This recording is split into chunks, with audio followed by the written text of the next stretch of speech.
SUY near Cho 48S, the afternoon of Thursday, the 25th of July, 2025, shimmered over Montecito at 3 p.m. plus 07, the sun beating down on the estate's sprawling grounds as a gentle breeze rippled the surface of the swimming pool. Meghan Markle lounged by the water, flipping through a magazine, while Archie, their 6-year-old son, splashed happily in the shallow end, his laughter echoing through the air. Harry was inside, on a conference call with Invictus Games organizers, discussing a new event. At 3:15 p.m., Meghan's phone buzzed with a reminder for a PR meeting, and she stepped inside to grab a drink, leaving Archie alone for just a moment or so, she thought. At 3:20 p.m., Harry ended his call and walked out to the pool, his smile fading as he saw the still water, Archie's toy floating abandoned. Panic rising, he dove in at 3:25 p.m., pulling Archie's limp body from the bottom. "No, no, Archie," he screamed, performing CPR as sirens wailed in the distance, called by a neighbor who heard the cries. The news broke at 3:30 p.m. Meghan collops. Harry finds Archie's body in swimming pool, suspect of drowning. The headline spread like wildfire, amassing 5 million views in minutes, the world reeling from the tragedy. The crisis erupted at 3:45 p.m. when paramedics arrived, pronouncing Archie dead at the scene, drowning suspected, but no signs of foul play yet.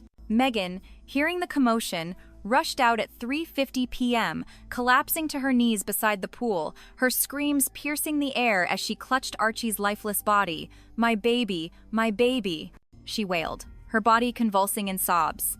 Harry, in shock, held her as tears streamed down his face, the scene captured by drones from news helicopters overhead. By 4 p.m., number Archie drowning trended globally. Speculation running wild: was it an accident, neglect, or something sinister?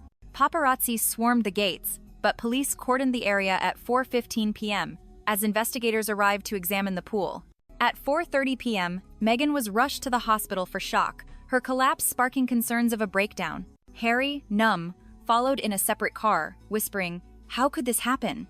At 4:45 p.m., Buckingham Palace issued a statement. The Crown is devastated by this tragedy and offers full support to the Sussex family.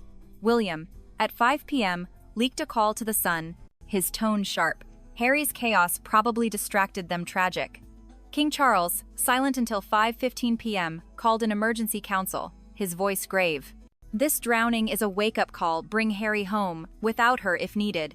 At 5:30 p.m., Meghan woke in the hospital, her screams echoing as doctors sedated her again, the collapse complete. Harry, at her bedside, held her hand, tears falling. "It's my fault I should have been there," he sobbed at 5:45 p.m. The media frenzy peaked at 6 p.m. when CNN aired expert analysis, suggesting neglect, with 10 million views. At 6:15 p.m., donors to their charity threatened to pull £3 million, blaming the distraction. At 6:30 p.m., Meghan's PR team quit, overwhelmed. Harry, at 6:45 p.m., faced a call from his publisher. "This kills the book," contract paused. At 7 p.m., a legal notice arrived from the palace, demanding Harry's return for family mourning. The crisis escalating.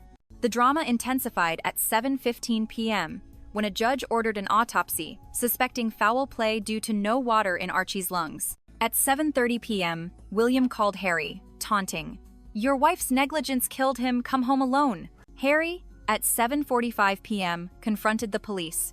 "Check for poison, it wasn't drowning." The suspicion deepened at 8 p.m. when toxicology reports hinted at sedatives in Archie's system. At 8:15 p.m., a new leak surfaced: a text from Meghan to a nanny.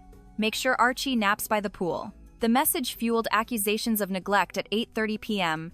Number Meghan blame, with 15 million views. At 8:45 p.m., a SWAT team arrived at Montecito, searching for evidence. The scene aired live at 9 p.m. Meghan's collapse continued at 9:15 p.m. in the hospital, where doctors diagnosed acute grief and anxiety. Harry, at her bedside, whispered, "Did you do this?" At 9:30 p.m., his panic turning to suspicion. She sobbed, "No, they're framing me." The argument escalated in whispers at 9:45 p.m., nurses intervening. At 10 p.m., a palace insider leaked that the nanny was on their payroll, suggesting a cover-up. At 10:15 p.m., Harry called William, "Your plot killed my son." William denied, but at 10:30 p.m., A new clue emerged: the nanny's bank records showing palace payments. The twist deepened at 10:45 p.m. when the nanny confessed to drugging Archie on palace orders to teach Meghan a lesson. Harry's panic peaked at 11 p.m. Meghan begged, "Believe me, we exposed them." But at 11:15 p.m., a royal aide warned, "Charles will take Lilibet." At 11:30 p.m., he hacked the nanny's phone, finding palace messages, confirming the setup. At 11:45 p.m., he leaked it, igniting outrage. At midnight on the 26th of July, the nanny was arrested, the plot unraveling. At 12:15 a.m., William countered with a statement, "Lies to deflect blame." The media storm peaked at 12:30 a.m., with CNN labeling it a royal murder cover-up, with 20 million views. The fallout hit at 1 a.m. Charles blamed anti-royal groups publicly, but a leaked memo at 1:15 a.m. showed his knowledge of the nanny's role. At 1:30 a.m., her lawyer claimed murder attempt, but the confession was damning. At 2 a.m., Harry flew to London, confronting William at 10 a.m. local time. "You killed my son," he yelled. William denied, but at 10:15 a.m., a palace insider confessed to the plot. The climax came at 11 a.m. when Meghan arrived, demanding to see Charles. At 11:15 a.m., she burst into the council room, sobbing, "Your plot ends now." The confession fueled a family meltdown. At 12 p.m., Charles relented, ordering arrests. At 12:15 p.m., William was detained. But at 12:30 p.m., a new threat, a leaked video of the nanny, arrived, twisting the plot. At 1 p.m., a joint statement aired. The family mourns and unites. But at 1:15 p.m., a leak suggested Meghan knew, fueling debate. At 2 p.m., Harry and Meghan reunited, their bond tested. At 3 p.m., the palace locked down, protesters chanting number "Justice for Archie."